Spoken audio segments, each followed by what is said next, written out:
ሰው ባፉ ያነሳኝ በእጁ ይጥለኛል የልቡን አላውቅም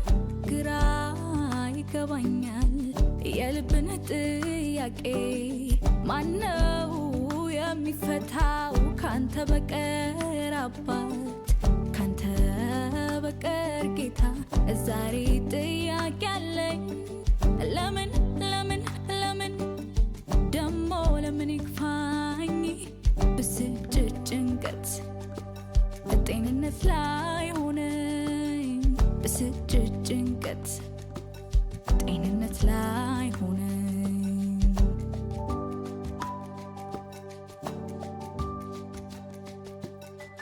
ደስታን ስጠኝ ለሕይወቴ አልሳንም አባቴ አርቅልኝ ክፉን እንዳልማር ክፋትን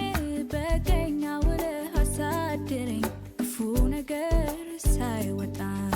ሳይወጣኝ ክፉ ነገር ሳይወጣኝ ምን ሊሰራልኝ ጥላቻ ሐሜት ሀብት አይሆንልኝ ቤት አልሰራበት ልቤ ያጨልማል ክፉ ነገር ልቤን አብሩልኝ ስጡኝ